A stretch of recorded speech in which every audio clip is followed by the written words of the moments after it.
Hey guys, so I went to McDonald's and got one of those Happy Meals for the first time in probably like 15 years, just so I could get little Mario. He's got like a little keychain, and yeah, I don't really think that this was worth it, but I was wanting Yoshi, okay? So I would really love if they made a Luigi's Mansion movie. I feel like Luigi's Mansion would make such a great Nintendo type movie. Instead, we got this, and you know what? I'm okay with that. The first one was really good. I enjoyed it. A lot of critics didn't like it, but I thought it was exactly what it was meant to be, a simple story for kids that adults can also enjoy. It had Donkey Kong, and I really loved that because I grew up with like the Nintendo 64 games back in the day when dinosaurs roamed the earth. We had Nintendo 64, Mario Kart. That was my game. I was unbeatable. So I went into this really wanting to enjoy it, and I did for the most part, but I will be honest right off the bat and say it didn't quite live up to the first movie for me. Not to say it was bad, it was still enjoyable, but it wasn't great. And it wasn't awful. It was middle of the road to me, to be honest. So I still remember when they announced that Chris Pratt would be voicing Mario, a lot of people, myself included, had some doubts, but he really lost himself in the role, in the animation. Like, I forgot I was hearing Chris Pratt. Same for Jack Black as Bowser, and I forget her name, I know it. Brie Larson as Rosalina.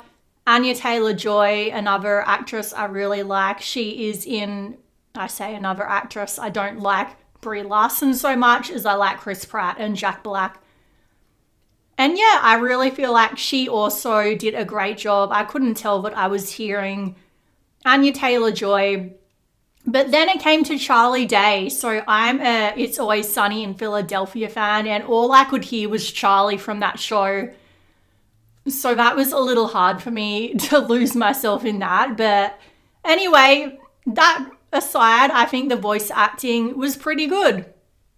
Some other positives, the animation was incredible. The details that went into it was just really top notch. The vibrant colors, the sound design, the action scenes were all really good. So this time around, we have Yoshi on the journey to rescue Princess Rosalina, who is actually the sister of Princess Peach. They didn't get separated. Rosalina intentionally left Peach because she was trying to keep her safe by leaving her, I guess. That seems to be a theme in a lot of movies this year. There was Ready or Not 2, They Will Kill You. It's a weird theme and a weird movie to compare to the Mario movie, but yeah. Also, does anyone else really see Elsa from Frozen when they look at Princess Rosalina? Obviously, she came first. I'm not saying that, they copied Frozen. I'm saying the other way around. And there was a focus on family, obviously, with the brothers, and I like that they were together more in this movie than in the first movie.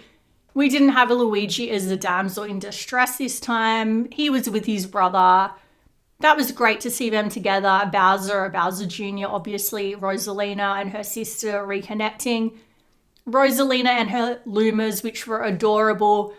So yeah, family was a major theme in this, and I really liked that. So we have Bowser Jr. rescuing his father and turning him back to the dark side in a sort of reverse Darth Vader Luke situation.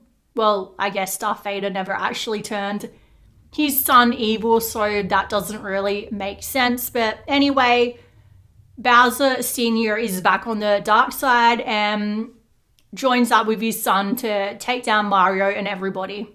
And then at the end of the movie, Bowser Jr. paints this dragon who comes to life and eats him. And then Mario actually saves him, saves the day, saves the princess, and still gets friend-zoned. Like, it's sort of implied, it's not explicit, but you can tell Mario's in the friend zone.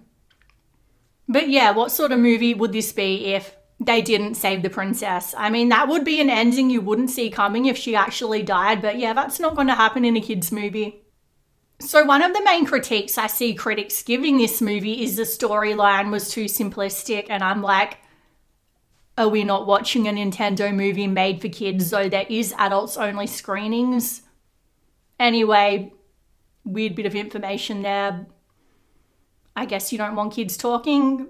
That's a cinema for you, though there can still be teenagers, so the story in itself wasn't what got to me. That was fine. That was spot on what it should be. A Mario movie should be about saving the world, rescuing the princess, all of that stuff. But they had too many characters. It was too bloated. It felt overstuffed. They were trying to add so much in this one movie. Different planets, different stories, subplots, and it was just too bloated, unfocused. It needed to be streamlined. That was one of the reasons I liked the first movie so much.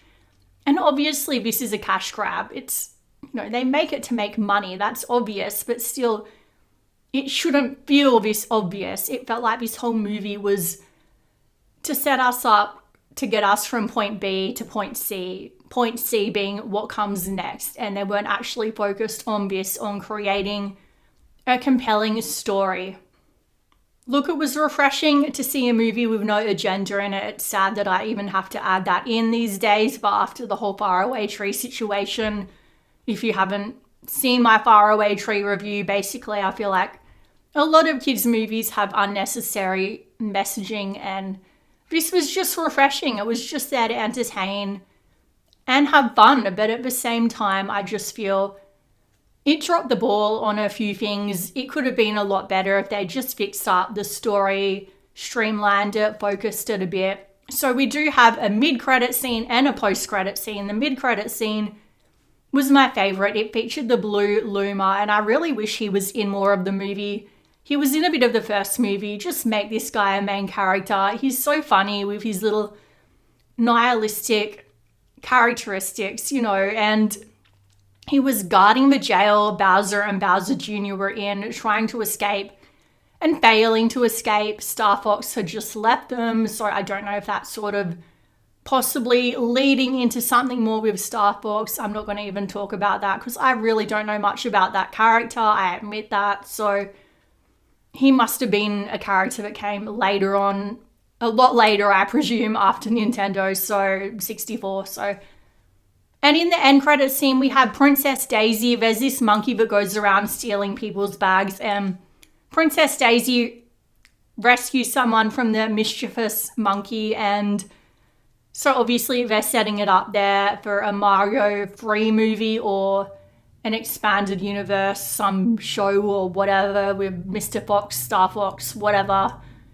Princess Daisy, and you know what? I can't really say I'm too excited at this point. I want to be. If they just went back to making it more simplistic and had like I said, a Luigi's Mansion movie, I would love that. But yeah, I can't say I'm feeling too excited for what the future holds with Nintendo movies, but hopefully I change my mind. A movie focused on Donkey Kong, that would be interesting. So let me know what you guys thought of it down below. Feel free to like, comment, subscribe, all of that YouTube stuff. Otherwise, I'll see you guys in the next video.